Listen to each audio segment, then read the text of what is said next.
Assalamualaikum warahmatullahi wabarakatuh. Bolewanki ya kami naga jira jirtu bolewanki alhamdulillah rabbil alamin nabara naga bolewanki ya video berat walid diabina jira video narra walid diabina application akka jaiba tasnida lagu jechu zeni free akka jaiba kana tasnida lagu bolewanki ya waron jala tergamtan share lakin aku cun dagatina bolewanki waron jadida duftan jechura subscribe no go do bolewanki nya mati kenya dabalaman sinin jahaya bolewanki ya video narra sini kabada do application ni akka jaiba kana sinida laga jechada application ni isa kana jechura bolewanki ya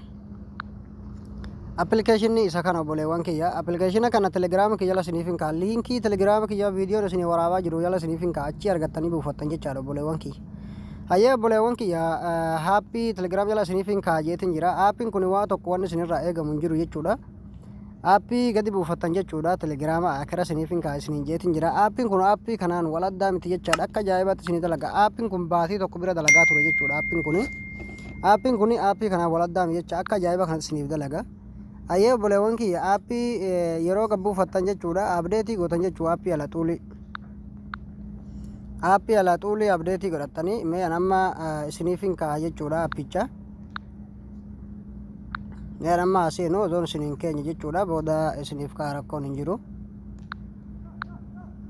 kana mitinne sifama isa kana jechuudha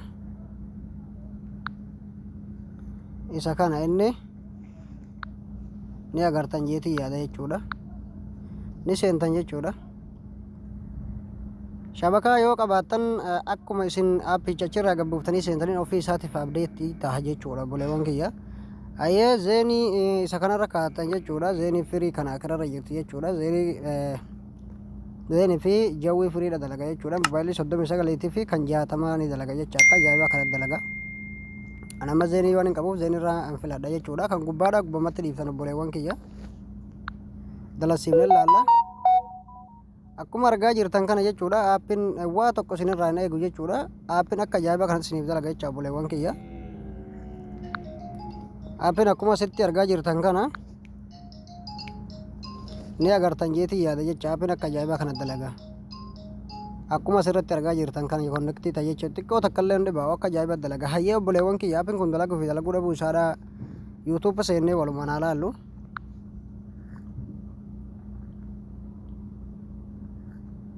appin akkuma asirratti argaa jirtan kana gartee akka ajaa'iba kanatti isiniif dalaga jechuudha akkasiiti aappii gadi buufadhaati itti fayyadamaadha aappii telegraam kiyya jala isiniifin ka'a liinkii telegraam kiyya argachuu dandeessanii jecha gabaabatti gartee viidiyoon amma isinii waraabaa jiru kana jalatti obboleewwan kiyya guutuun keessa warras jalatti argamtan warroonni tiktooka jalatti argamtani sundi keessan forfaayilii tiktookii jalaan seentanii yuutuubii kee sabskraayibii naaf gochuu hin dagatinaan isiniin jaa ayyee obboleewwan kiyya haga viidiyoo biraatti walitti deebinutti assalaamu alaikum warahmatullaahi wabarakaatu